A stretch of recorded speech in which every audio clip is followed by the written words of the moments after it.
Oke, silakan. Shalom. Selamat malam. Shalom, selamat malam. Shalom, Bung dan Usi semua. Apa kabar? Luar biasa. Puji Tuhan luar biasa. Sudah pada makan malam belum?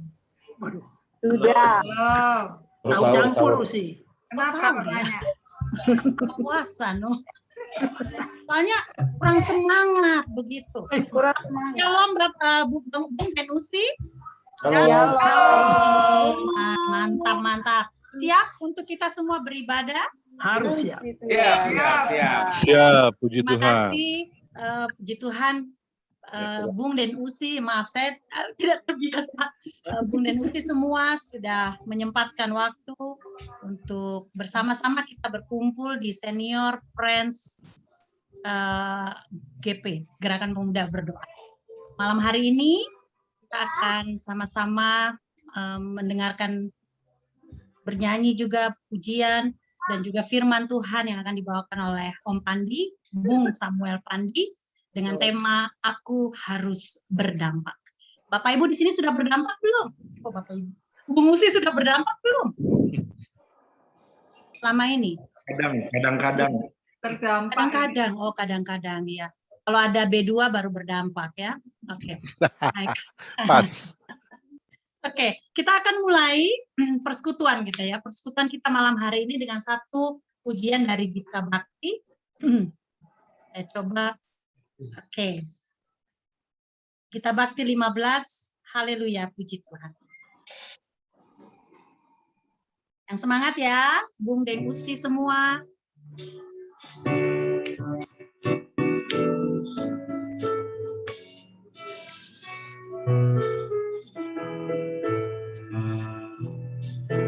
Haleluya, puji Tuhan, puji Dia Maha Kuasa, Sang Pencipta alam raya dan segala isinya. Hai segala yang bernafas, puji Dia yang di surga. Dia memberikan nafas bagimu. Haleluya, puji Tuhan selamanya. Dengan sukacita, sukaria, malam mingguan bersama, kita pujikan baiknya yang kedua. Haleluya, puji Tuhan, puji Dia Maha Kuasa. Lagu indah hai nyanyikan bagi Dia Rajamu. Kasih dan kemurahannya diberikan bagi kita. Bersyukurlah pada Dia Tuhanmu. Haleluya, puji Tuhan selamanya. Oke. Ada sukacita Bung Deng Usi malam ini? Puji Tuhan. Di Tuhan.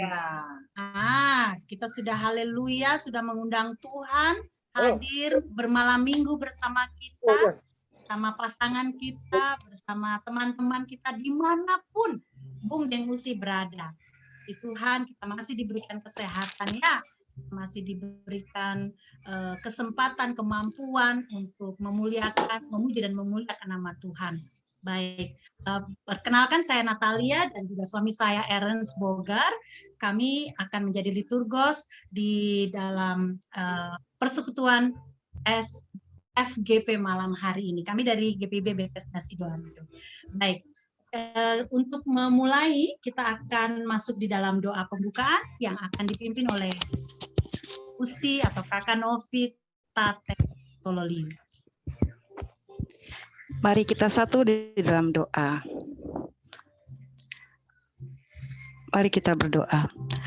Bapa di sorga, Bapa yang baik, sukacita kami pada malam hari ini kami boleh Tuhan kumpulkan dalam persekutuan.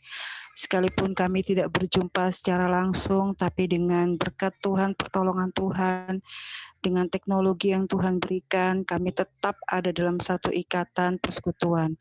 Bapa, berkati persekutuan ibadah kami dari awal, pertengahan, hingga akhirnya. Tuhan pimpin sehingga apa yang kami lakukan ini Bapa boleh layak dan berkenan kepada Tuhan. Tuhan memberkati dari awal, pertengahan, hingga pada akhirnya. Khususnya nanti pada saat kami akan merenungkan firman Tuhan, Tuhan biarlah sesuai dengan tema pada malam hari ini, kami rindu hidup berdampak dimanapun kami berada. Tuhan tolong kami, berkati kami. Terima kasih Bapa di sorga, kami mau menyerahkan buat kami semua yang bertugas. Tuhan pimpin, Tuhan sertai kami, Tuhan mampukan kami, sehingga kami dapat melaksanakan tugas kami masing-masing. Terima kasih Bapa di sorga, kami mau menyerahkan persekutuan kami pada malam hari ini ke dalam tangan pimpinan kasih Tuhan. Hanya di dalam nama Tuhan Yesus kami berdoa. Haleluya, amin. Ya, puji Tuhan. Terima kasih Kak Kusina. Baik, kita lanjutkan.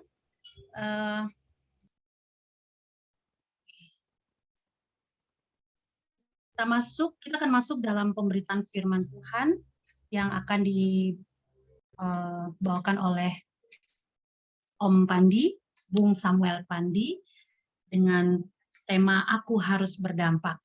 Namun sebelumnya kita akan pujikan, siapkan hatiku Tuhan.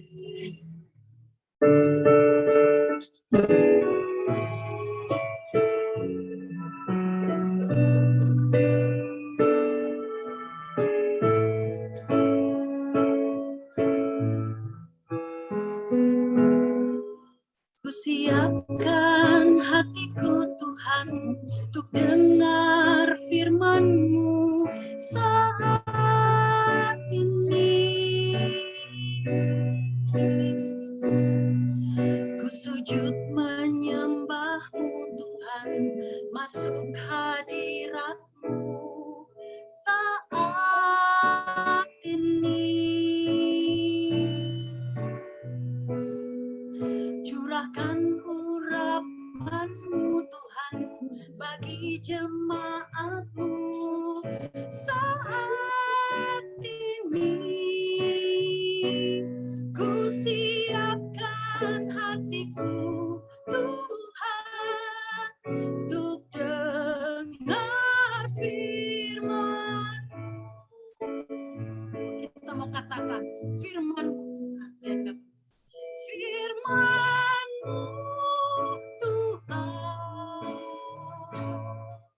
tiada berubah.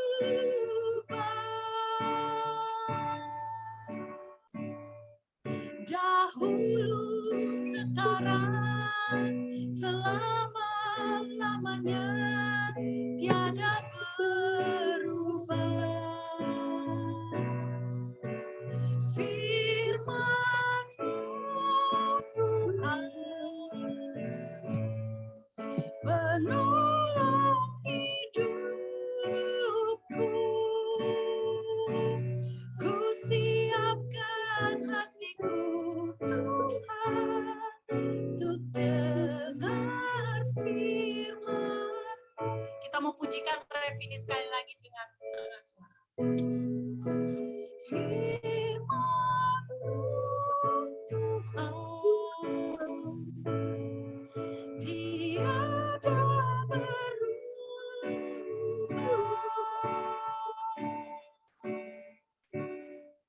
Dahulu, sekarang, selama-lamanya tiada berubah. Firman-Mu Tuhan penolong hidupku. Ku siapkan hatiku Tuhan untuk dengar firman-Mu. Ku siapkan hatiku Tuhan untuk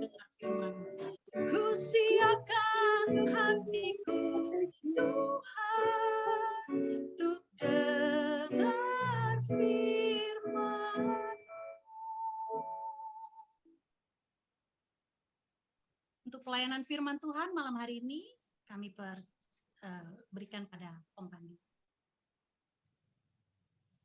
Saudara-saudara terkasih, sebelumnya saya mau cek dulu suara saya. Teman-teman di Jakarta ada yang bisa mungkin merespon suara saya dengar dengan jelas? Bagus, Pak Pendeta. Aman, terkendali. Saya bukan pendeta. Aman. Terima kasih. Oh, siap.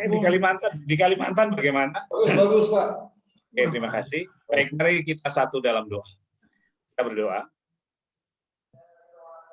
Bapa, ketika kami diberi kesempatan untuk mendengar suara hati-Mu, kami sungguh bersyukur bahwa di malam minggu ini, kami diberi kesempatan berjumpa dengan Tuhan dan mendengarkan apa yang Tuhan mau yang kami lakukan. Kami mohon kepada Engkau supaya seluruh perangkat video, audio yang kami pakai ini dan teknologi jaringan apapun juga, Tuhan berkati supaya semua dapat berjalan dengan baik. Dan yang terpenting adalah Tuhan jaga hati kami semua. Berikanlah hati kami sebagai seorang hamba, supaya kami siap melakukan apa yang Tuhan mau. Dan urapi hamba-Mu supaya hamba-Mu mampu berkata-kata sesuai dengan kehendak Tuhan sendiri. Terima kasih Tuhan, dalam nama Tuhan Yesus kami sudah berdoa. Amin. Saudaraku, malam ini saya ambil satu ayat saja. Saya diberi kesempatan katanya cuma 5 menit ya. Begitu Bu Lia? 5 atau 10 menit saja, jangan lama-lama. GPIB itu tidak suka khotbah panjang-panjang. Satu ayat dan mungkin ada beberapa ayat referensi nanti saya akan bacakan. Saudara, mari kita buka dari Matius 5 ayat 16. Bagi saya sekarang sudah tidak ada yang haram tentang HP Alkitab yang ada di dalam HP. Nah, sekarang pun kita beribadah menggunakan HP. Ada beberapa pemahaman di GPIB yang masih pro dan kontra soal penggunaan HP. Saudara sudah ketemu Matius 5 ayat 16, ayat ini cukup terkenal, saya baca buat saudara-saudara semua.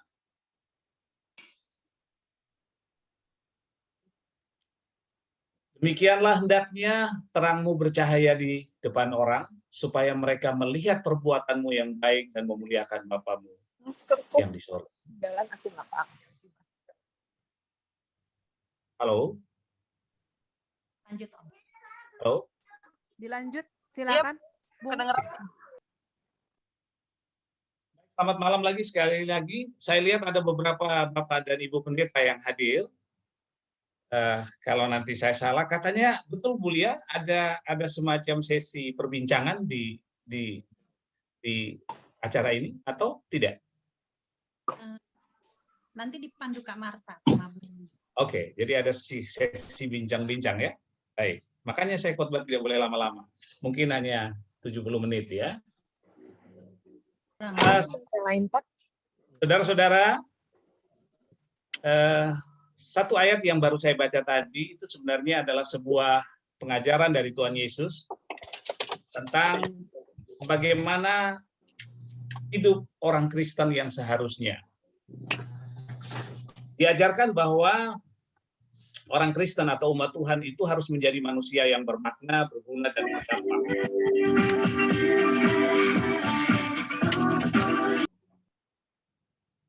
Seperti garam dan terang yang harus berguna, bermakna, dan berdampak. Karena ternyata ada garam dan ada juga terang atau pelita yang tidak berguna dan tidak berdampak. Ketika garam sudah menjadi tawar, dia tidak berguna lagi kan? Dan ketika pelita atau terang itu diletakkan di bawah gantang, itu pun tidak berguna lagi. Yang Tuhan mau katakan adalah bahwa manusia ada yang berguna, dan mungkin nanti kita akan tahu ada manusia yang tidak berguna. Lebih detailnya lagi, mungkin Tuhan mau bilang begini, ada orang Kristen yang berguna, berdampak baik, Tetapi juga nanti saatnya akan kelihatan ada orang Kristen yang tidak berguna, tidak berdampak sama sekali buat orang lain. Mungkin statement ini terlalu keras, tapi inilah kata firman Tuhan, bukan kata saya. Nanti kita akan lihat di belakang bagaimana manusia-manusia yang mengaku Kristen atau mengaku umat Tuhan, tapi tidak bermakna dan tidak berdampak apapun buat orang lain. Saudara-saudaraku, dulu waktu kita masuk TK, semua pasti tidak ingat, atau sekarang kita memasukkan atau memulai anak kita sekolah, kita memasukkan mereka di TK, tentu harapan kita adalah anak kita akan bertumbuh pengetahuannya, ya, mungkin akan dimulai dengan dia hanya bisa menghitung 1 sampai 10, kemudian membaca abjad-abjad tertentu seperti A, I, U, dan E, O, ya, A, B, C, D, dan seterusnya. Atau mungkin dia sudah mulai bisa membaca, gitu, P apa, papa, M ama, mama. Jangan kayak ponaan saya kemarin ya, ponaan saya kemarin disuruh baca begini, L, apa ya, B, E, B, L, I, Li. Baca apa? Umbas. Nah, itu anak-anak TK, Bapak Ibu. Dan kita tentu berharap ketika dia masuk SD, dia masuk SMP, SMA, dan sampainya akhirnya dia tamat kuliah, ya, dia harus bertumbuh, dia harus berkembang pengetahuannya. Ya, sangat tidak lucu, coba Bapak Ibu bayangkan kalau kemudian ada orang yang sudah tamat SMA bacanya hanya bisa P apa, gitu ya. Kemudian ini Budi, ini Ibu Budi, ini Tante Budi, ini Om Budi, ini tetangga Budi, gitu. Itu sangat tidak lucu, ya. Tidak ada perubahan.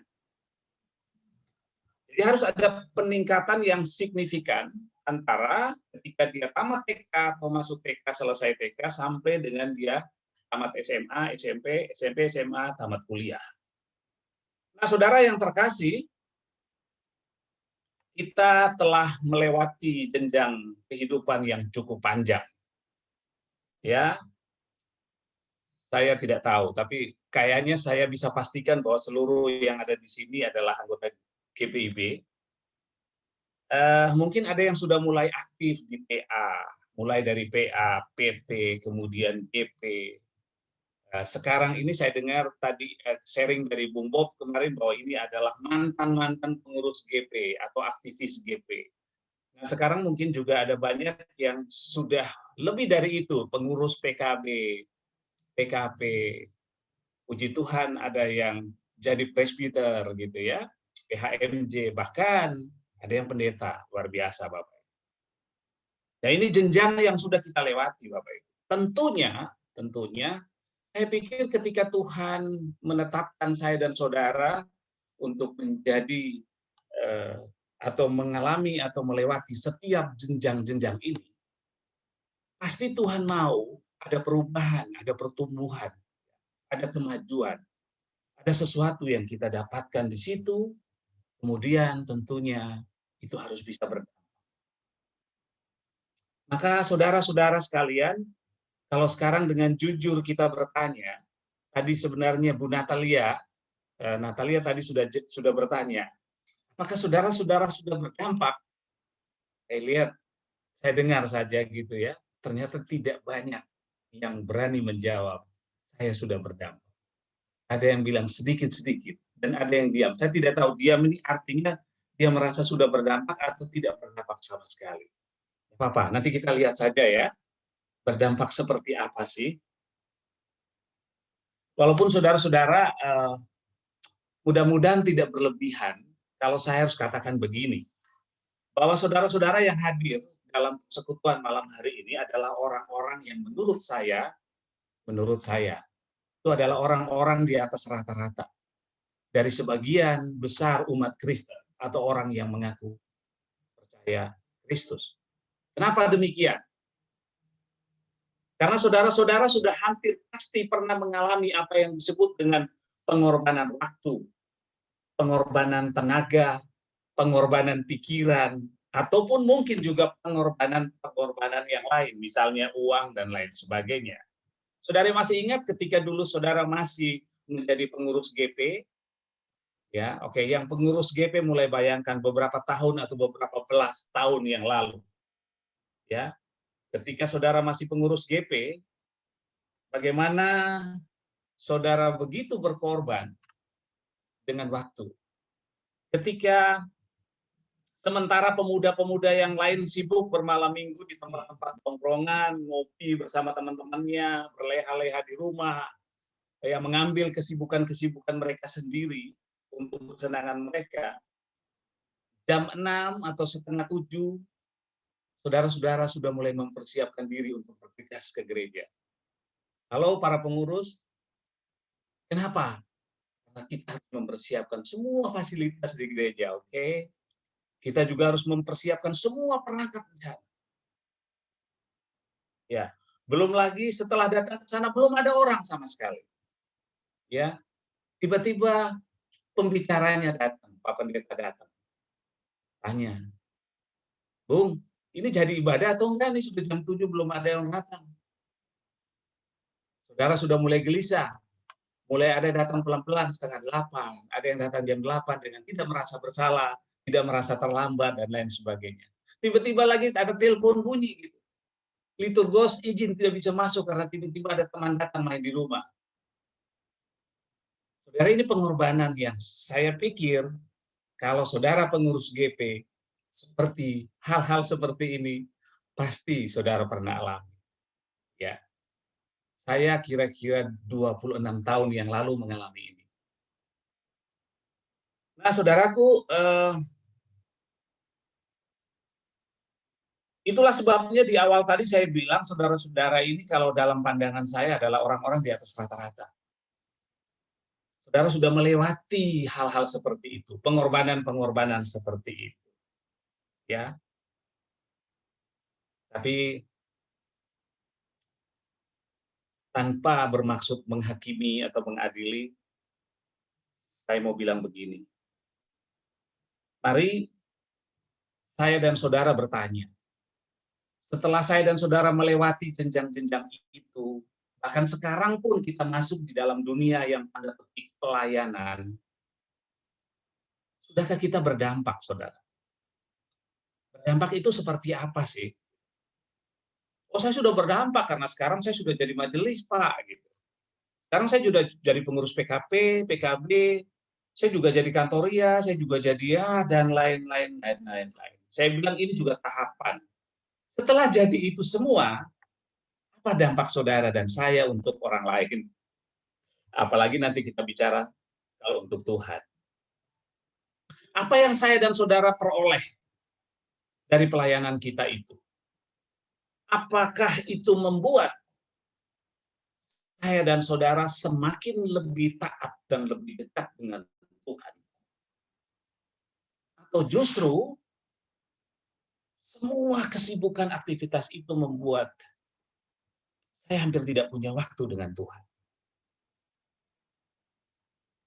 Saudara-saudaraku, dan yang ketiga adalah seberapa dampakkah apa yang kita lakukan yang menurut versi kita itu untuk Tuhan berdampak buat orang lain.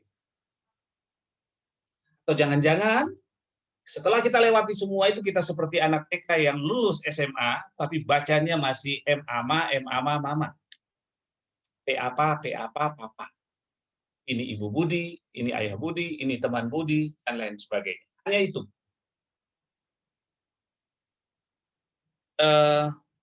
Saudara sepakat dengan saya atau tidak, tapi kita harus jujur dan terbuka bahwa sebagian besar orang Kristen masih berpikir bahwa semakin banyak orang ambil bagian dalam aktivitas-aktivitas gereja, semakin banyak orang terlibat dalam kegiatan-kegiatan gerejawi, itu dia sudah melakukan kehendak Bapa. Dia sudah memenuhi target yang Tuhan inginkan. Saya pribadi bilang, ini cukup berbahaya. Bagi kehidupan beriman kepada Tuhan. Saya takut sekali, saudara-saudara. Saya takut dengan diri saya, dan saya takut dengan pemahaman ini kepada semua aktivis gereja. Mulai apakah itu pengurus pelkat, pelatih paduan suara, kantoria, majelis jemaat, bahkan maaf saya mau bilang, sekalipun itu pendeta. Saya takut sekali. Satu saat Tuhan bilang, saya tidak kenal kamu. Enyahlah engkau dari sini. Hai kalian, para penjahat. Saudara, kenapa saya takut? Sebenarnya ini bukan omongan saya belaka. Ini firman Tuhan. Matius 7 ayat 23 dengan jelas mengatakan itu. Bahwa setiap pohon yang tidak menghasilkan buah dengan baik pasti ditebang dan dibuang ke dalam api.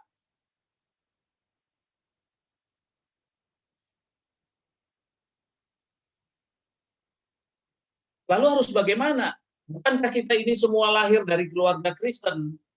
Bukan cuma itu, saya bilang tadi, bukankah kita semua ini sudah memberi diri untuk melayani Tuhan dalam tanda petik sebagai aktivis gereja, aktivis pemuda, dan lain sebagainya. Ini masalahnya, saudara. Sekali lagi, banyak orang Kristen terjebak dengan pemahaman bahwa yang penting aktif, ambil bagian sebanyak-banyaknya dan terlibat sebanyak-banyaknya dalam berbagai kegiatan gerejawi. Itu sudah cukup. Ya, dengan berbagai macam. Ya, Matius 7 ayat 27. Matius 7 ayat 22. Saudara tidak usah buka. Percaya saja, saya baca, ini benar. Ini bukan Alkitab karangan saya. Dia bilang begini, saudara.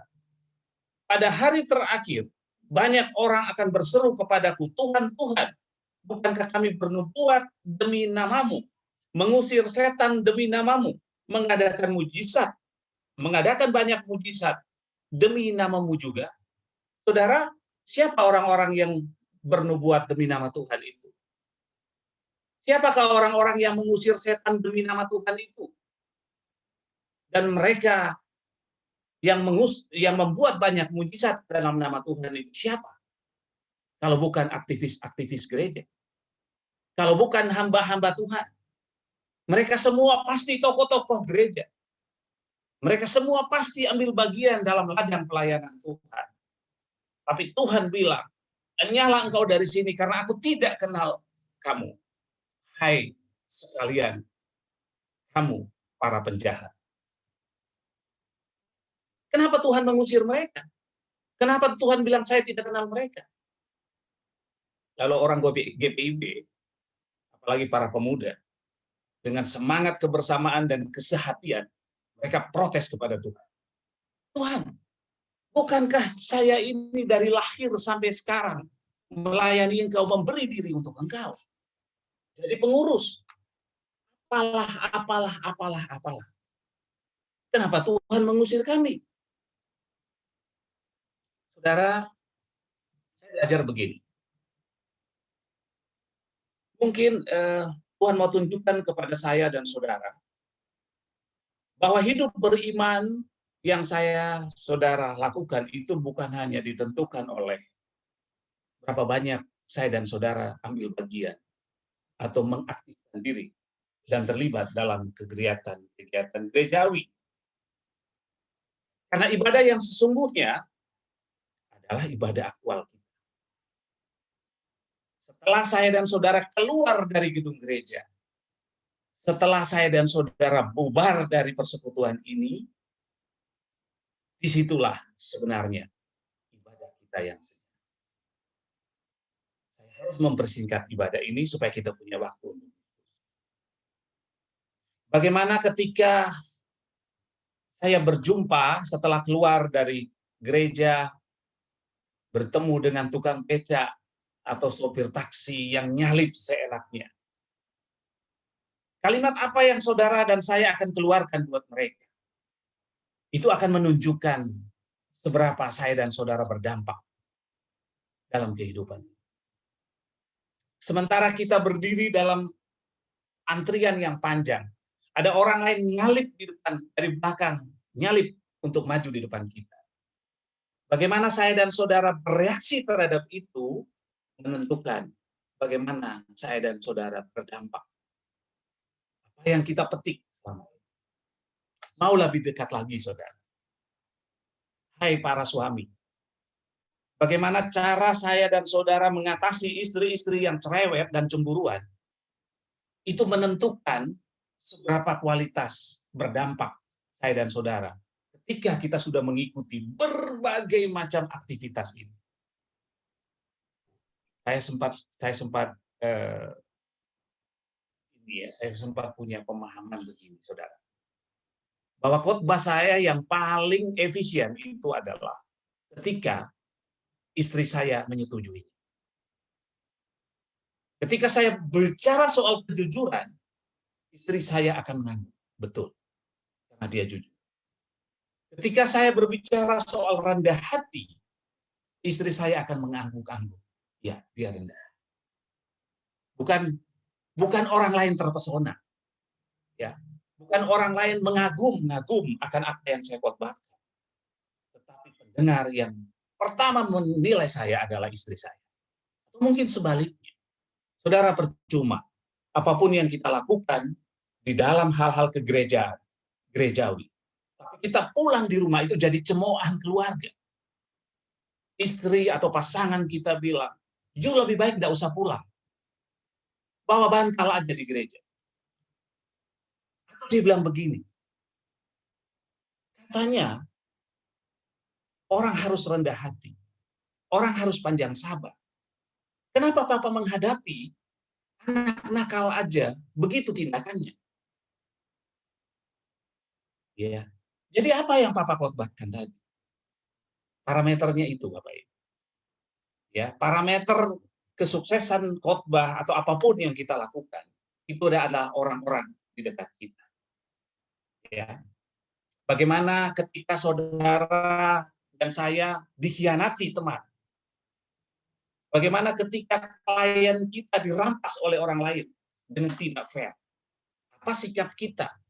Bahkan saya mau bilang, cara saya dan saudara membunyikan klakson di jalan saja, itu menentukan tingkat rohani dan tingkat dampak saya dan saudara.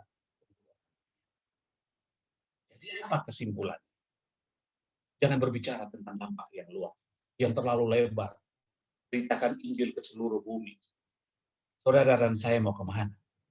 Berdampaklah buat orang-orang di sekitar saya dan saudara.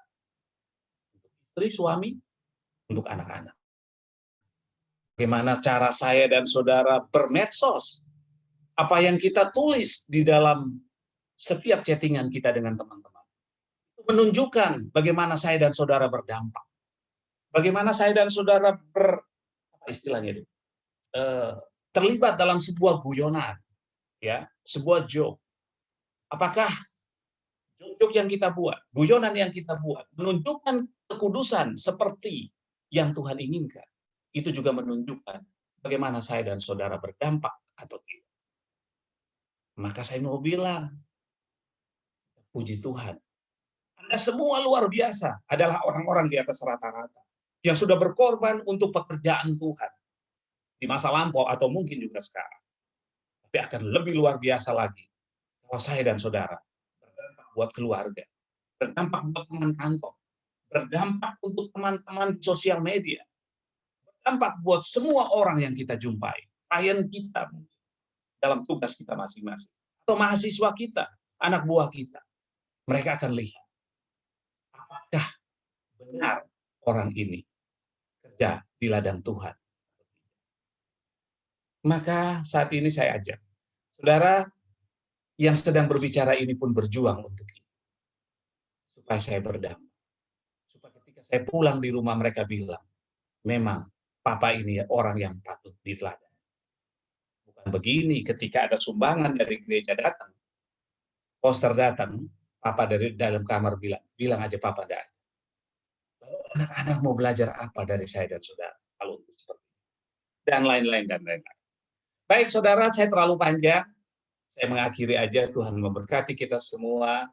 Kita akan masuk dalam percakapan. Kalau nanti pertanyaannya terlalu berat-berat, saya yakin ada beberapa pendeta, ada Dr. Natalia, ada Ketua 3, PHMJ, Bethesda, dan lain-lain. Kita akan berdiskusi. Tuhan memberkati saudara-saudara semua. Amin. Oke, untuk diskusi kita akan open untuk 2 pertanyaan dulu. Boleh Bung dan Usi memberi reaction dulu di chat-nya nanti supaya kita bisa lihat. 2 pertanyaan pertama.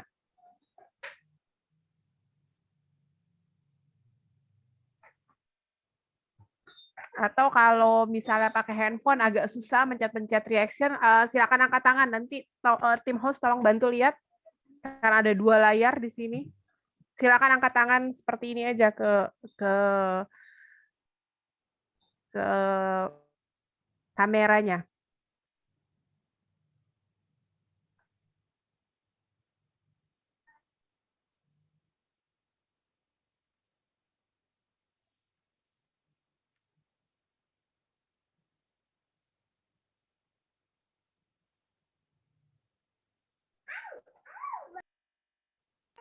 Kami masih tunggu untuk pertanyaannya.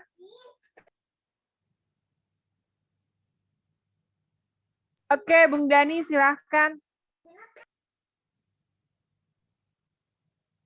Baik, selamat malam, Bung dan Usi semua.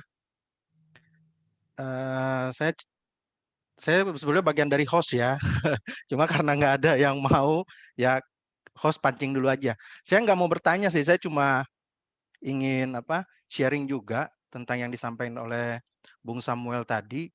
Saya setuju Bung dengan apa yang disampaikan tadi oleh Bung, bahwa kadang pun dalam pelayanan kita karena merasa sudah begitu banyak hal-hal yang kita lakukan, terlibat di dalam gereja, kita ambil bagian dalam kegiatan gereja, yang pasti ketika kita bergaul dalam situasi lingkup gereja, kita yang namanya masih manusia ya, ada batasan-batasan, ada hal-hal yang harus kita tutup mengenai keberadaan kita sesungguhnya. Nah, yang akan menjadi masalah besar ketika kita berada di lingkungan luar gereja. Apa yang harus kita, bagaimana kita menyikapi seperti tadi. Membunyikan klakson, terus kalau kita dibalap sama orang, atau ketika ada orang pakai kendaraan lah di depan kita, tiba-tiba dia pakai sen ke kanan, dia belok ke kiri dengan tujuan kita yang sama.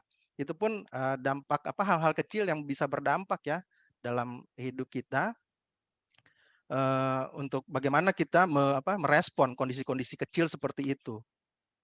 Karena dulu saya tambahin sedikit Bung, dengan apa yang tadi Bung ulas itu tentang kepengurusan gereja, kita yang sudah pernah bergabung dalam kepengurusan gereja itu, saya tambahin sedikit. Dulu pun di rumah ketika saya bersiap-siap untuk beraktivitas dengan kegiatan pemuda, orang rumah sampai bilang, sekalian aja tinggal di gereja sana Ki. Sampai seperti itu bilangnya kan. Karena nggak ngerti apa yang mereka pikirkan juga, apakah memang dilihatnya ini terlalu sibuk atau bagaimana, atau tidak mau ambil bagian kegiatan di rumah, menyelamatkan diri dengan berkegiatan di gereja. Kan banyak pertimbangan. Ya. Iya, banyak hal yang dipikirkan oleh anggota keluarga juga. Bahkan sampai ada teman lingkungan saya pernah bilang, mungkin ini juga pernah Bung dan Usi dengar dari mereka. Wah, ini kalau lo nggak masuk surga lo kebangetan lo, tiap hari ke gereja lo, kayak begitu kan dibilangnya. Cuma satu lagi dampaknya, ini penting nih kata dampak ini. Kebetulan saya sampai sekarang juga masih melayani di kegiatan teruna. Kegiatan teruna bersama dengan ada di sini Usifani Kaihatu, kita satu gereja dan saya dan Usifani masih aktif di dalam pelayanan teruna. Seringkali yang saya suka sampaikan kepada adik-adik di terunah itu, dampak kecil di lingkungan rumah tangga saja, di lingkungan rumah kita berada, yaitu bagaimana cara kita membuang sampah gitu loh, menjaga lingkungan rumah kita rumah kita berada, dan menjaga lingkungan kita bertetangga. Kalau saya sering bilang, contoh kecil itu aja itu mempunyai dampak kepada lingkungan kita gitu loh. Kalau kita membuang sampah dengan baik kan, Walaupun kecil sampahnya, tapi itu tetap namanya sampah gitu kalau kita tidak ditaruh di tempat yang benar. Saya cerita sedikit, di depan saya ini lagi ngebangun rumah. Nah, saya sering karena saya WFH, jadi ketika tukang-tukang itu bekerja, saya sering datang melihat cara mereka kerja. Terus saya suka intervensi mereka dengan berguyon lah ya. Pak D kerja tuh sambil ngerokok nggak capek Pak D? Kayak begitu saya bilang. Udah biasa Pak. Oh iya, tapi jangan kebiasaan terus. Nanti kayak dia lagi nyemprot-nyemprot itu kan semen ke tembok gitu kan, lagi plester kan, itu bahaya tuh. Mendingan ngerokok dulu Pak D. Kalau udah selesai ngerokok lanjutin kerjanya. Itu satu. Terus ketika saya datang ke dalam ruangan itu juga ada sampah yang akan membuat saya terpleset, saya angkat gitu loh. Wah, ini nggak betul nih Pak D, nih buang sampah plastik begini kan licin nih, kena ubin. Ini buangnya di sini Pak D. Hal-hal seperti itu, kecil-kecil seperti itu aja yang saya intervensi. Dan mereka, iya ya Pak ya, mesti begitu ya. Iya, karena hal kecil begini itu sangat berdampak buat kita. Apalagi kan Pak D di sini hilir mudik kan, tukang-tukang. Bahaya, plastik licin, berada di atas ubin yang licin, tambah lagi pasir-pasir licin kan, sisa-sisa pasir gitu, itu akan berbahaya sekali. Iya Pak, betul Pak. Dan beberapa hari selanjutnya ketika saya datang ke sana, udah mulai rapi tuh mereka punya area dalam kerja. Wah, saya bilang hebat nih kerjanya nih, dan cepat. Akhirnya mereka kerjanya cepat, bagus gitu loh. Itu hal yang sangat saya bukan artinya saya mau bilang, oh saya sudah berdampak, tidak. Artinya hal-hal baik. Karena beberapa kali juga belakangan ini saya sering bilang sama anak-anak saya bahwa Tuhan itu maha baik buat kita. Segala yang dia berikan dalam hidup kita itu adalah kebaikan. Nah, ketika output dari kita, Tuhan kasih kebaikan, terus outputnya dari kita keluarnya bukan kebaikan, itu berarti ada yang salah dalam hidup kita, dalam diri kita. Harusnya outputnya inputnya kebaikan, keluarnya juga outputnya kebaikan. Seperti itu. Dan ya banyaklah hal kecil. Cuma ngomong-ngomong tadi masalah di lalu lintas di jalan, sering saya juga merespon ya. Pernah satu kali saya meresponnya ini berlebihan memang. Berlebihan karena waktu itu saya sedang membawa istri saya dan anak saya waktu itu masih kecil. Nah, ini ada anak muda lah namanya, kayak masih pakai baju SMA sih dia. Cuma bawa kendaraannya memang nggak terlalu bagus. Saya kejar Bung itu. Saya kejar terus dia. Istri saya bilang, Pak udah nggak usah. Nggak bisa. Orang ini harus dikasih tahu. Karena bukan apa-apa. Kan ketika berkendaraan juga, saya dengan anak saya dan istri saya, dia ngesot sedikit, orang tinggal ada sejengkal dengan ban depan saya, dia ngepot begitu kan bahaya buat saya gitu loh. Kalau saya jatuh, saya sih nggak apa-apa kalau lagi sendiri. Ini ada anak saya, ada istri saya kejar dia. Saya kejar terus, akhirnya dia masuk ke perumahan, dalam gang perumahan. Nggak ketemu lagi dia mau jalan kemana, karena udah masuk perumahan itu udah sepi, udah jalannya padat kan, banyak orang-orang. Akhirnya saya berhasil memberhentikan dia. Terus setelah saya berhenti, kamu itu nggak betul bawa motornya, nggak boleh begitu dong. Saya bilang begitu, langsung saya marah, langsung nada tinggi kepada dia. Dia minta maaf sih kepada saya. Iya, maaf memang betul. Mudah dikatakan maaf itu, tapi kamu itu sudah menyebabkan saya bersikap seperti ini jadinya.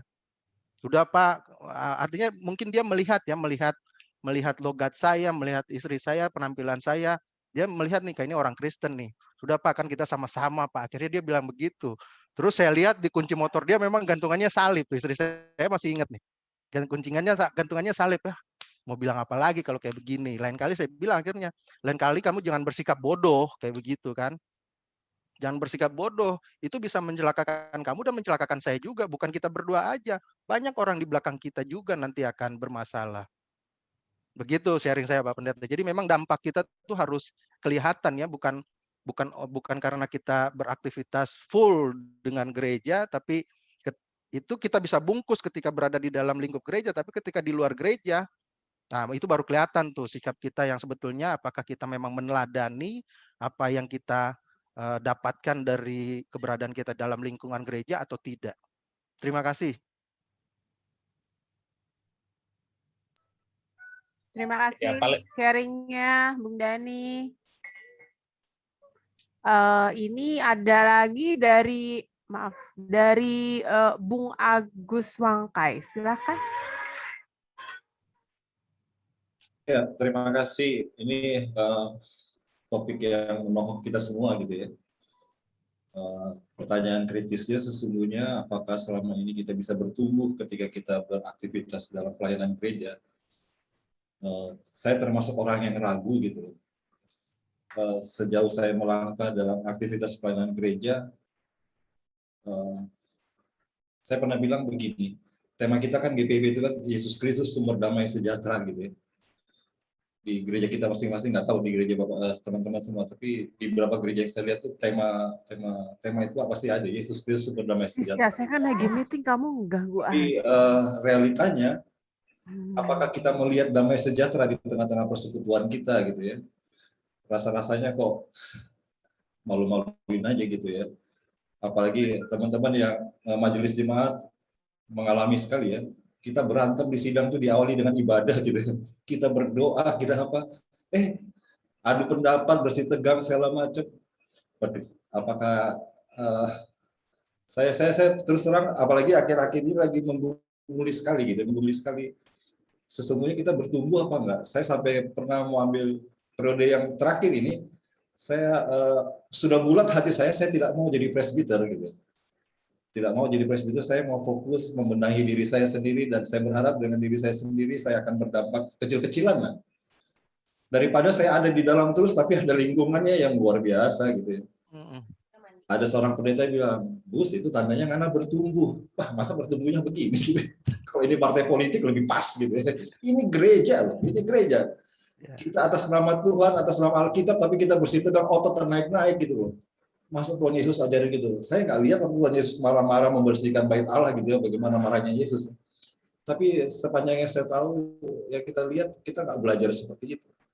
Apalagi dilalah, maaf kalau ada teman-teman pendeta, bagi kami ini yang non pendeta kan kadang kiblat kita kan kepada pendeta gitu. Di samping kita jadi teladan, tapi kan kita mau meneladani juga ya. Kadang-kadang contoh prototipe-nya di samping Yesus, tapi kita mau lihat. Coba disurvei dari sekian pendeta GPIB yang melayani kita, berapa persen yang menggambarkan dia itu seorang gembala gitu. Kok sejauh mata saya memandang, kok banyaknya yang teman-teman yang sudah pernah ikut persidangan apa segala macam ya. Wah, ketemu itu gaya-gayaan HP segala macam. Kepada siapa kita? Akhirnya kembali lagi. Saya mau mengajak bahwa kita nggak peduli dengan orang lain. Kalau kita mau hidup dalam membangun spiritualitas kita, fokus aja ke Yesus aja gitu. Kadang-kadang walaupun kita bercermin kepada itu, tapi janganlah. Bacaan firman Tuhan tadi mau mengajak kita, saya pikir mungkin setuju, mungkin enggak Pak Samuel Pandi, tolong diluruskan. Kita harus fokus kepada Yesus saja kalau kita mau jadi teladan. Kita mendelani Yesus yang ya mau jatuh bangun, mau apa, Tuhan Yesus nggak pernah mau peduli gitu, dan dia tetap fokus sampai dia mau disalib, dia menderita, dia tetap fokus terus. Nah, fokus itu sekarang yang kesulitan bagi kita ya. Di tengah keluarga, di tengah situasi tuntutan ekonomi yang harus keras segala macam, mampu nggak kita fokus, mampu nggak ada saat teduh bagi kita gitu, benar-benar teduh gitu ya. Apalagi banyak waktu di rumah sekarang ini, tantangannya luar biasa. Nah, saya setuju sekali keteladanan dari rumah itu gitu. Tetapi sebenarnya lebih sempit, kita bisa nggak jadi teladan buat diri kita sendiri gitu. Jangan-jangan kita cuma jadi pelayan aja yang cuma bisa berkhotbah.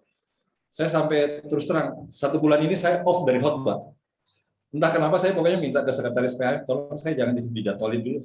Ada sesuatu yang saya ingin bersaat teduh, membenahi diri, berkaca gitu. Saya khawatir saya sudah terlalu jauh melangkah, kita kehilangan basic gitu. Saya khawatir kita jadi kehilangan istilahnya dehidrasi rohani ya. Tahun 2010 saya pernah menulis di satu majalah rohani tentang dehidrasi rohani gitu dalam lingkup GPIB di buletin gereja. Saya khawatirnya begitu, orang cuma aktif saja, tapi sebenarnya dia tidak bertumbuh gitu. Dalam tanda petik, ya pelampiasan aja gitu, prestise lah, nama baik, gengsi apa. Tetapi sesungguhnya bukan Tuhan Yesus yang dimuliakan. Itu terbukti dengan ungkapan-ungkapan kalau bukan saya, kan kita cuma alat gitu cuma. Oh ini kok saya jadi berkhotbah, tapi ini curhat. Jadi refleksi kita bersama. Renungan firman Tuhan ini saya pikir memberi kaca kepada kita, mari kita menatap diri kita sendiri gitu. Dan melihat Yesus yang kita imani dan dia sebagai Tuhan dan Juru Selamat kita, masih nggak kita fokus di jalannya dia gitu ya. Begitu kira-kira Pak Samuel Pandi ya? Baik. Saya menambahkan ya. Host, bisa saya meresponinya?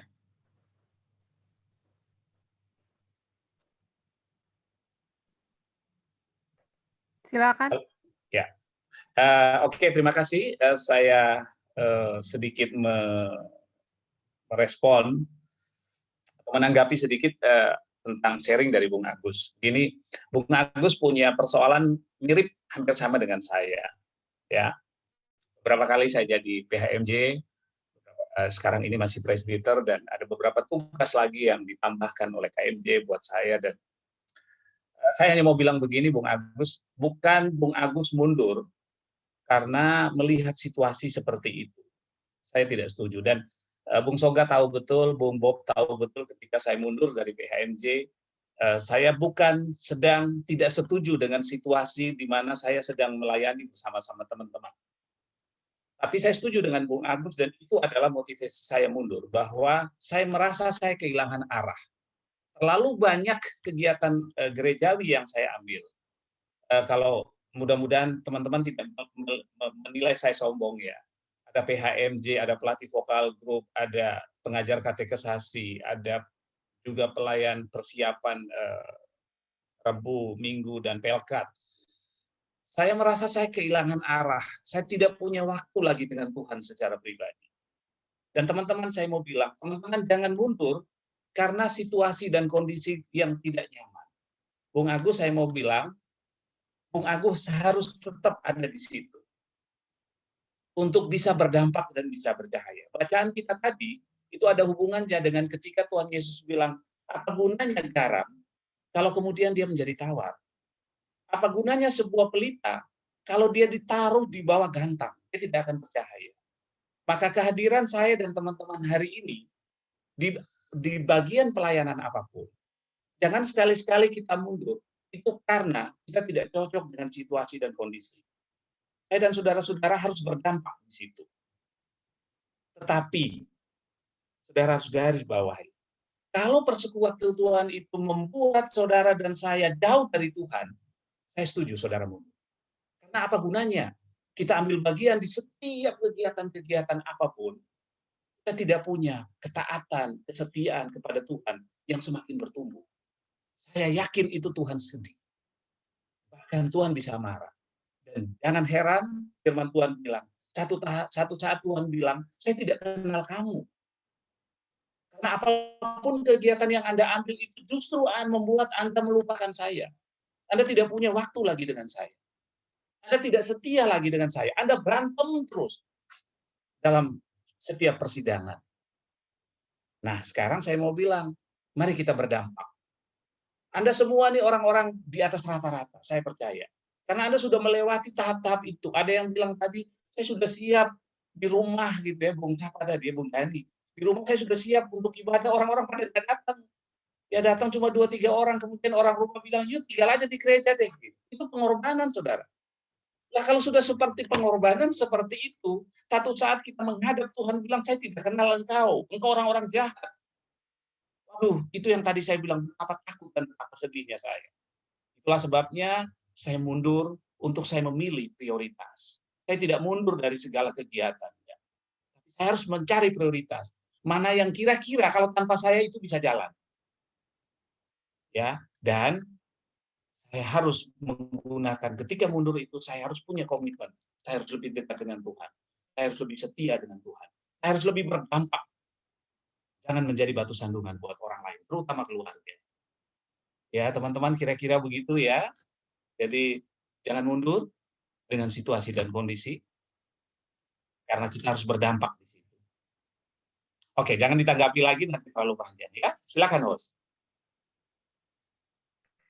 Oke, mengingat waktu yang terbatas dan sudah memenuhi kuota 2 pertanyaan, maka mungkin silakan ditutup Bung Pandi. Saya tutup dengan doa. Baik, Ya. Baik, saudara-saudara, mari kita satu dalam doa untuk firman ini. Tuhan, Engkau sudah berbicara kepada kami. Sekarang tugas kami untuk menjalankan. Kami sangat rindu, Tuhan, untuk menjadi terang dan garam yang berdampak. Bukan untuk seluruh dunia ini, Tuhan, tapi orang-orang yang ada di dekat kami. supaya mereka tahu, ketika kami melayani Engkau, kami bertumbuh dan kami berubah. Mereka melihat dampak dari pelayanan kami, Tuhan. Istri, suami, anak-anak, teman kantor, tetangga, teman medsos, dan lain sebagainya. Mereka akan melihat kami orang-orang berdampak di dalam Tuhan. Bukan sekedar mereka melihat kami aktivis-aktivis gereja, yang justru akan mempermalukan Tuhan. Kami percaya firman Tuhan dengan pertolongan Roh Kudus akan memampukan kami menjadi orang-orang berdampak di dalam kehidupan. Dalam nama Tuhan Yesus kami berdoa. Amin.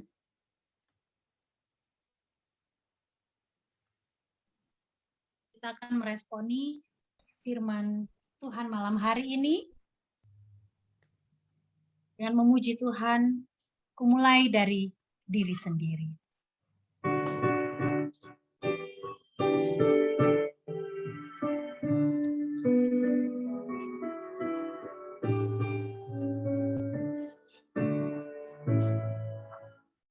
Kumulai dari diri sendiri untuk melakukan yang terbaik. Kumulai dari diri sendiri, hidup jujur dengan hikmat Tuhanku. Tekadku Tuhan, mengikutmu selama hidupku, berpegang teguh kepada iman dan percayaku.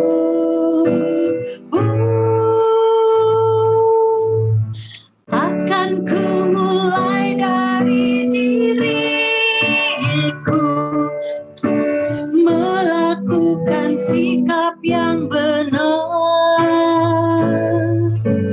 biarpun kecil dan sederhana, Tuhan dapat membuat jadi besar.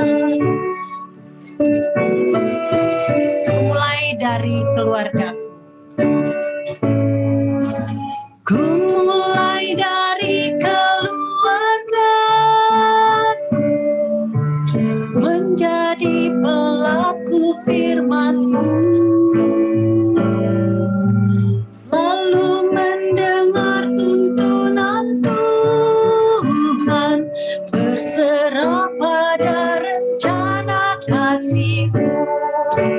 Kadang-kadang jawaban Tuhan atas doaku, ku pegang teguh, Tuhanku memberikan yang terbaik.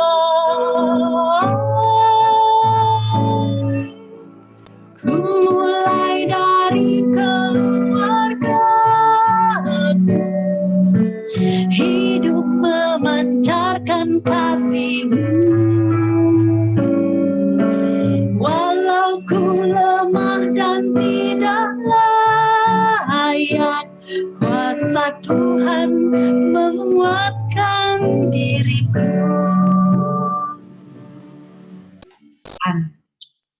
Kita akan masuk dalam doa syafaat yang akan dibawakan oleh Bung Agus Catur Priambodo, terkenal dengan nama Bung Soga. Baik, terima kasih. Mari kita siapkan hati kita.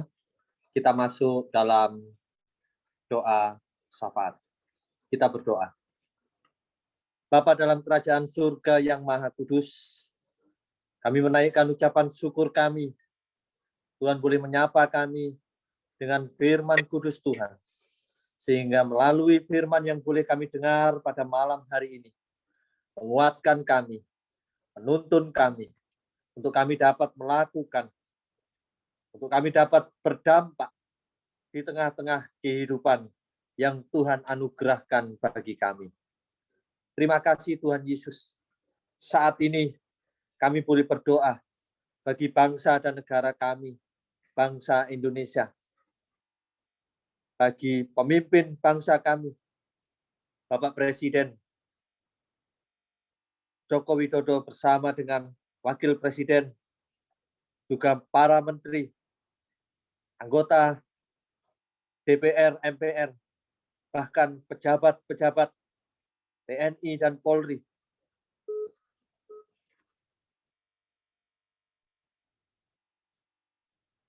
Tuhan memberkati pemimpin-pemimpin kami, sehingga Tuhan sendiri yang akan memampukan pemimpin kami dengan hikmat yang daripada Tuhan. Di tengah-tengah masa pandemi COVID-19 yang sampai saat ini pun bangsa dan negara kami tetap berjuang untuk dapat melakukan program-program melalui vaksin COVID-19 yang saat ini sedang dilaksanakan. Terima kasih Tuhan Yesus. Tuhan memberkati upaya dan usaha yang dilakukan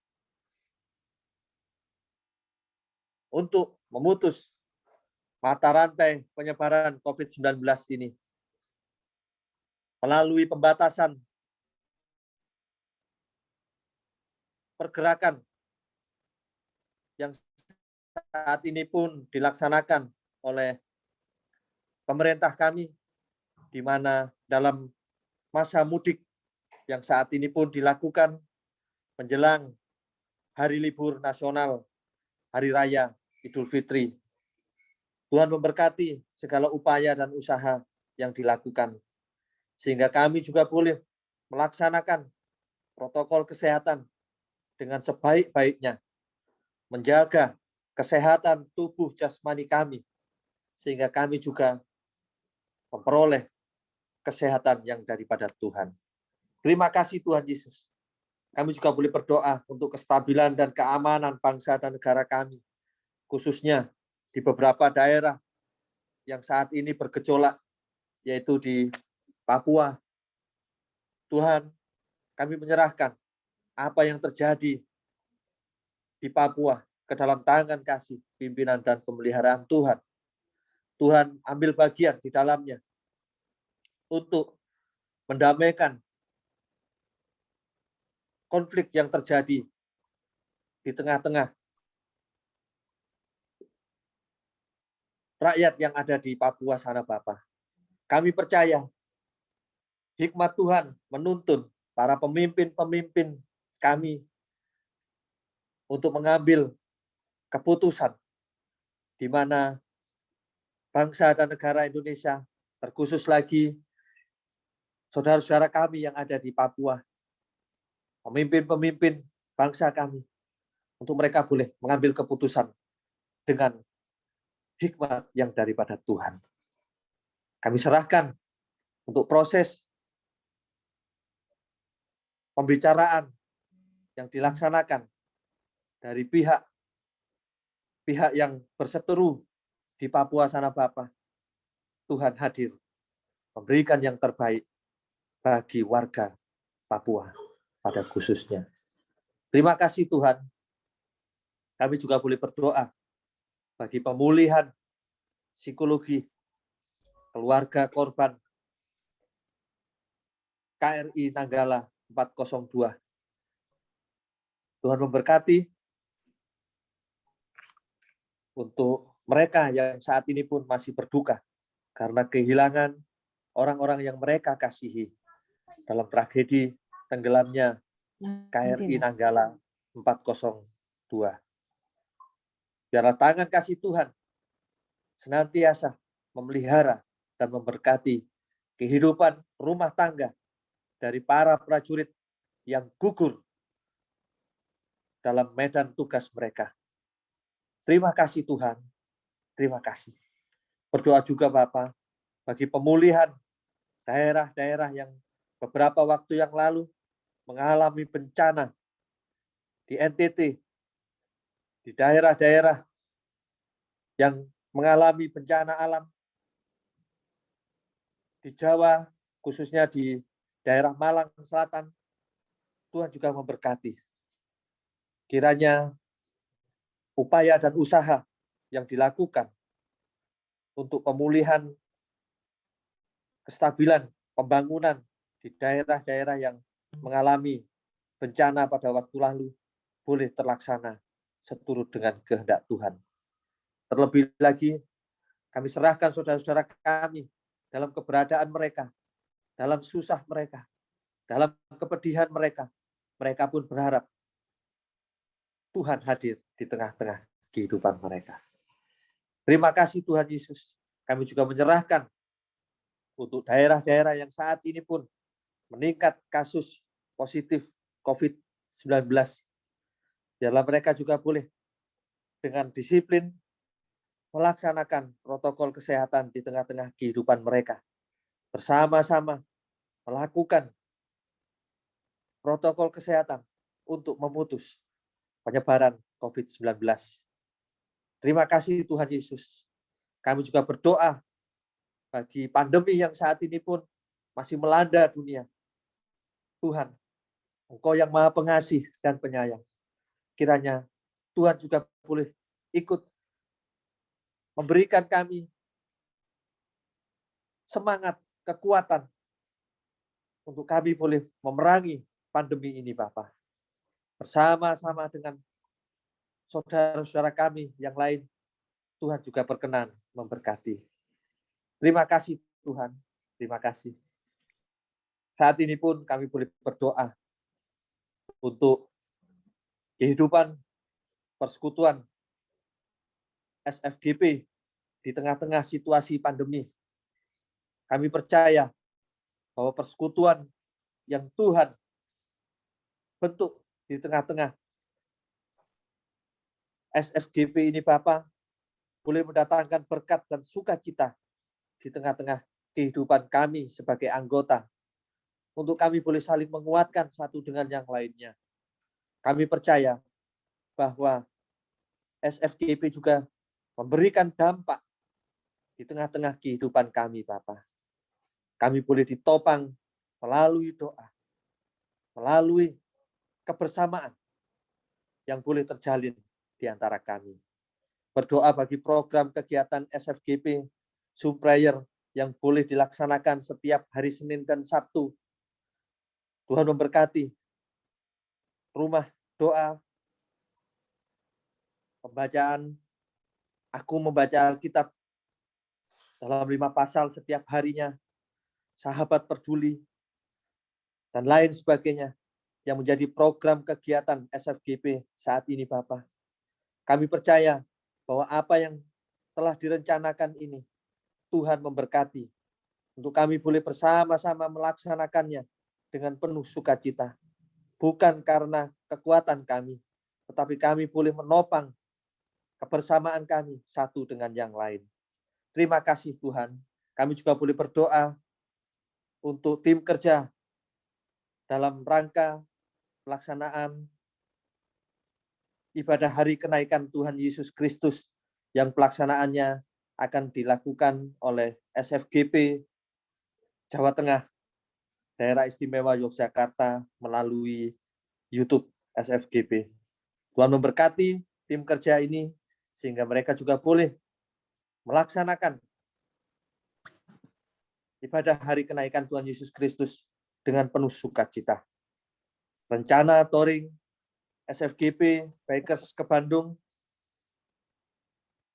pada akhir bulan Mei ini, Bapak, Tuhan juga memberkati. Terima kasih Tuhan. Kami juga berdoa untuk saudara-saudara kami, SFGP yang saat ini dalam kelemahan tubuh mereka. Kami berdoa untuk Bung Robert yang saat ini menjalani proses pengobatan diabetes. Berdoa untuk Usi Desi Pati yang saat ini menjalani proses cuci darah. Berdoa untuk Usi Susan Tarigan yang saat ini sedang dalam proses pengobatan karena kanker. Berdoa untuk Mbak Ririn Pongsama Sudarsono yang saat ini pun mengalami sakit pada kelenjar getah beningnya yang disebabkan oleh lipoma. Berdoa untuk Usi Venska Hitipio Aihuan, saudara dari Usi Evi Aihuan, yang saat ini sedang dalam proses pengobatan penyakit tumor. Berdoa bagi Usi Dina Laisina di Palopo yang dalam proses pemulihan. Berdoa bagi Bung Salmon Pati di Tangerang yang saat ini di dalam proses pemulihan. Juga Bung Ivan Soni Takaria yang juga dalam proses pemulihan pasca operasi. Berdoa juga bagi saudara terkasih dari Usi Natalia, yaitu Nelvin,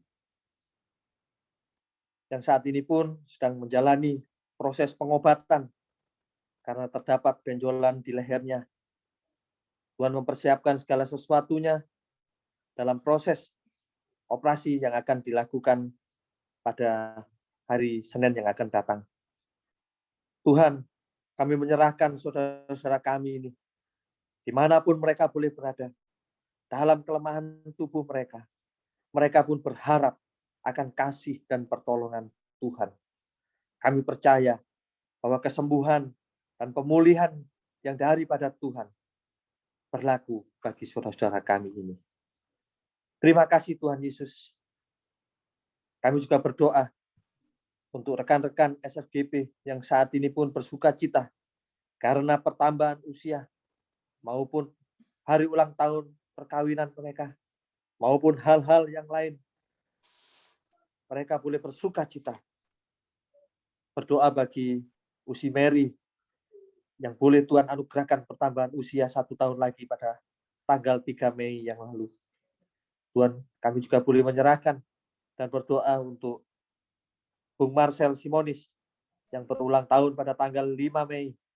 Juga Usi Fiona, juga Bung Jaya. Bahkan juga berdoa bagi Bung Kristi Sinai yang berulang tahun pada tanggal 7 Mei. Berdoa juga dan mengucap syukur untuk pertambahan usia perkawinan Bung Vanu Hukom bersama dengan Usi Evi Hukom. Terima kasih Tuhan Yesus. Tuhan memelihara dan memberkati saudara-saudara kami yang saat ini pun mengalami sukacita karena Tuhan memberkati kehidupan mereka. Biarlah Tuhan juga boleh berkenan menyertai kehidupan saudara-saudara kami ini. Terima kasih Tuhan. Terima kasih. Berdoa juga bagi saudara-saudara kami yang saat ini pun mengalami kedukaan. Mereka yang kehilangan orang-orang yang mereka kasihi. Tuhan hadir, menolong dan memberkati kehidupan mereka. Agar mereka tidak kehilangan iman percaya mereka. Tuhan memberkati dan menguatkan saudara kami bagi keluarga besar Siregar. Keluarga dari Bung Bob, juga Vina, Lalaan Siregar, yang saat ini dalam proses penyembuhan dari sakit penyakitnya. Tuhan memberkati keluarga ini. Sehingga Tuhan sendiri juga yang menganugerahkan penghiburan di dalamnya. Terima kasih Tuhan Yesus. Inilah doa kami yang jauh daripada sempurna. Kami percaya bahwa Tuhan telah menjawab dan mendengar doa-doa kami. Biarlah kami boleh Tuhan tuntun di tengah-tengah kehidupan ini untuk tetap mengucap syukur bahwa Tuhan tidak pernah meninggalkan kami. Inilah doa kami Bapa, yang kami alaskan hanya di dalam satu nama Tuhan kami Yesus Kristus. Tuhan yang telah mengajar kami berdoa bersama. Bapa kami yang di surga, dikuduskanlah namamu, datanglah kerajaanmu, jadilah kehendak-Mu di bumi seperti di surga. Berikanlah kami pada hari ini makanan kami yang secukupnya, dan ampunilah kami akan kesalahan kami, seperti kami juga mengampuni orang yang bersalah kepada kami. Dan janganlah membawa kami ke dalam pencobaan, tetapi lepaskanlah kami daripada yang jahat.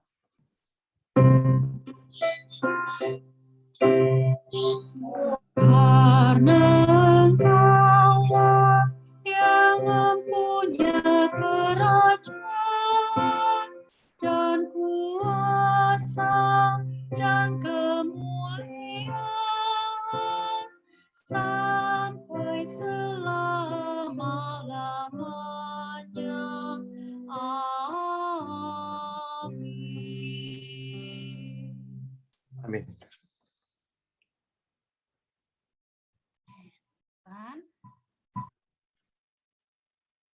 akan masuk dalam akhir dari persekutuan kita malam hari ini. Bung Deng Usi semua masih semangat, masih ada sukacita. Semoga semua masih ya.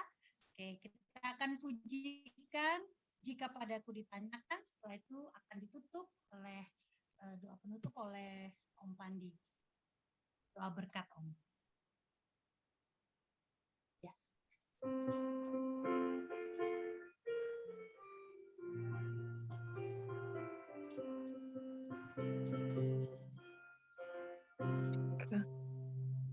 Jika padaku ditanyakan apa akan ku beritakan pada orang yang penuh penderitaan, dan ku sampaikan kabar baik pada orang-orang miskin, pembebasan bagi orang yang ditawan, yang buta dapat penglihatan, yang tertindas dibebaskan. Sungguh tahun rahmat Tuhan sudah tiba, kerajaan Allah penuh kurnia, itu berita bagi isi dunia.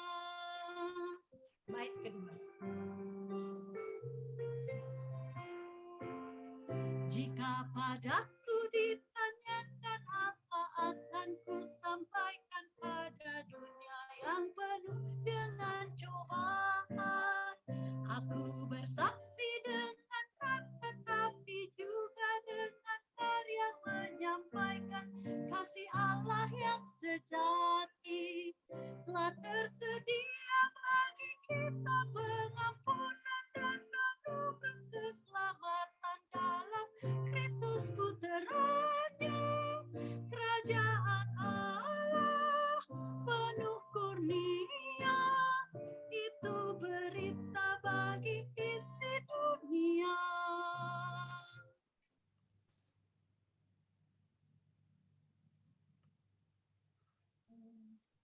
Saudara-saudara, saya percaya bahwa dimanapun saudara ditempatkan dan apapun yang saudara lakukan untuk pelayanan Tuhan saat ini, pasti Tuhan sedang punya rencana untuk saudara dan saya. Karena itu, kembalilah ke dalam kehidupan kita sehari-hari dan berdampaklah buat semua orang. Supaya orang tahu bahwa apa yang kita lakukan, semua itu untuk kemuliaan Tuhan kita, Yesus Kristus. Saudara, kembalilah dalam kehidupanmu sehari-hari dan terimalah berkat Tuhan. Kasih karunia dan damai sejahtera dari Allah Bapa, dari Tuhan Yesus Kristus dengan persekutuan Roh-Nya yang kudus, menyertai saudara-saudara semua, dimanapun saudara berada saat ini. Bersama-sama dengan semua anggota keluarga saudara, dari sekarang sampai selama-lamanya. Amin.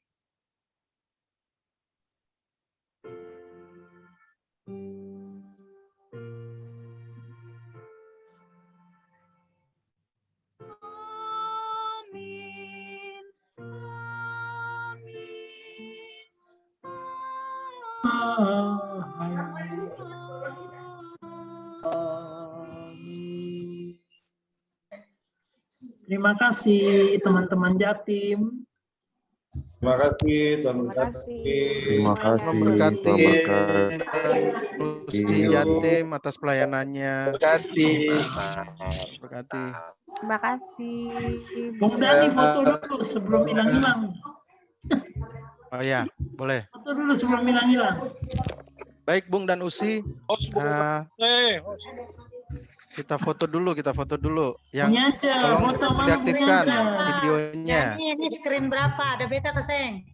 Ada. Seng, Usi yang Evi baru Seng suntik ada. Seng ada, suruh tidur saja. Di screen kedua aja Usi Evi. Ya, ya. Kamera Kita tidur dulu. Bung Yance, kamera. Seng beli mie babi, Seng ada di screen. Epis. Bung Johan, Usi Meiske. lagi di mobil. Oh, lagi di mobil. Oke. Usi Nanda atau Bung Nanda nih?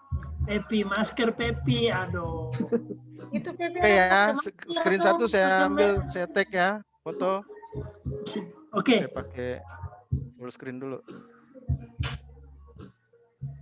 Siapa yang ada band tuh?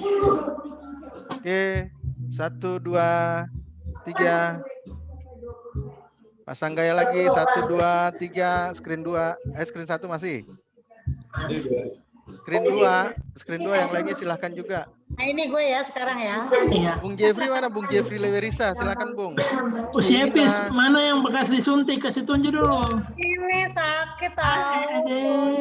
1, 2, Bung Agus masih ada nih. Lu manja Silakan. banget. 1, 2, 3. Sekali lagi 1, 2, 3. Manja banget. Oke. Terima kasih. Terima kasih.